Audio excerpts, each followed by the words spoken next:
राहुल गांधी आज से बिहार के चुनावी रण में महागठबंधन के लिए प्रचार का आगाज करेंगे। तेजस्वी यादव के साथ मुजफ्फरपुर और दरभंगा में करेंगे साझा रैली। राहुल गांधी और तेजस्वी यादव दोपहर 12:30 बजे मुजफ्फरपुर के सकरा में करेंगे पहली जनसभा, जबकि दोपहर 2:15 बजे दरभंगा में महागठबंधन के लिए करेंगे वोट की अपील। गृह मंत्री अमित शाह आज से फिर बिहार के चुनावी दंगल में उतरेंगे। दरभंगा, समस्तीपुर, बेगूसराय में जनसभा को संबोधित करेंगे। सीएम योगी आदित्यनाथ आज बिहार के चुनावी रण में उतरेंगे। सिवान, भोजपुर और बक्सर में रैली को संबोधित करेंगे। मध्य प्रदेश के सीएम मोहन यादव भी आज बिहार के चुनावी दौरे पर रहेंगे। बांका, भागलपुर और मधेपुरा में चुनावी कार्यक्रम में शामिल होंगे। दिल्ली की सीएम रेखा गुप्ता भी आज बिहार में करेंगे चुनाव प्रचार। मुजफ्फरपुर के बोचहां और पटना साहिब सीट पर करेंगे जनसभा। एमआईएम प्रमुख असदुद्दीन ओवैसी भी बिहार में आज 3 जनसभाओं को संबोधित करेंगे।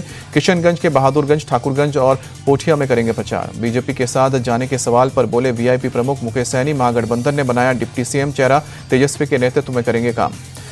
द्रौपदी मुर्मू आज सुबह 11 बजे अंबाला एयरफोर्स स्टेशन पर फाइटर जेट राफेल में भरेंगे उड़ान। 2023 में सुखोई 30 MKI में भर चुकी हैं उड़ान। पीएम मोदी आज शाम को 4 बजे मुंबई में मैरीटाइम लीडर्स कॉन्क्लेव को करेंगे संबोधित। ब्लू इकोनॉमी को मजबूत करने पर होगा फोकस। मुंबई के नेस्को एग्जीबिशन सेंटर में इंडिया मैरीटाइम वीक 2025 का किया जा रहा है आयोजन। 85 देश के 1 लाख से ज्यादा डेलीगेट्स कर रहे हैं शिरकत। मोदी कैबिनेट का सरकारी कर्मचारियों को तोहफा, 8वें वेतन आयोग के गठन को दी मंजूरी। 50 लाख से ज्यादा एम्प्लॉयज का फायदा होगा। मोदी सरकार के किसानों को भी सौगात, रबी की फसल के लिए खाद पर मिलेगी 38,000 करोड़ रुपए की सब्सिडी।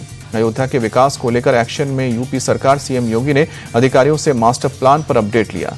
सीएम योगी का अयोध्या को विश्व की आध्यात्मिक राजधानी बनाने पर फोकस, कहा कि प्रदेश का विकास भव्यता, आस्था और आधुनिकता का संतुलित मॉडल होना चाहिए। यूपी में मुसलमानों को साधने में जुटी बीएसपी चीफ मायावती। लखनऊ में आज मुस्लिम समाज भाईचारा संगठन की बैठक बुलाई। महाराष्ट्र में एक बार फिर शुरू हुआ किसानों का आंदोलन। प्रहार संगठन चीफ बच्चू कडू के साथ अमरावती से नागपुर पहुंचे हजारों किसानों को बॉर्डर पर रोका गया।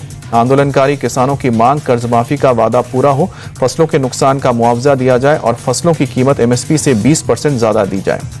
बच्चू कडू ने सीएम फडणवीस के बातचीत के लिए मुंबई आने का न्योता ठुकराया, कहा कि सरकार को जो बात करनी है किसानों के सामने करे।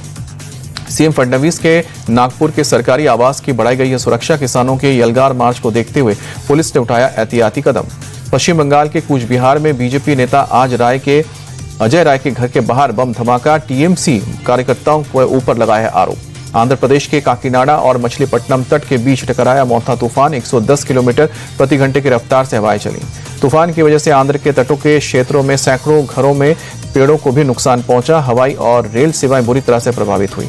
तूफान के असर से आंध्र के साथ ओडिशा, तमिलनाडु और बंगाल में भी तेज हवाओं के साथ हो रही है मूसलाधार बारिश। कई जिलों में आज भी भारी बारिश का अलर्ट। विशाखापट्टनम, विजयवाड़ा और तिरुपति एयरपोर्ट की 52 उड़ानें रद्द कर दी गई हैं। दक्षिण, मध्य और पूर्वी तटीय ट्रैक पर 120 से ज्यादा ट्रेनें रद्द की गई हैं। हालात को देखते हुए आंध्र के सीएम चंद्रबाबू नायडू रात भर सचिवालय में रहे। चक्रवात के मद्देनजर और अधिक सतर्क रहने की अपील की।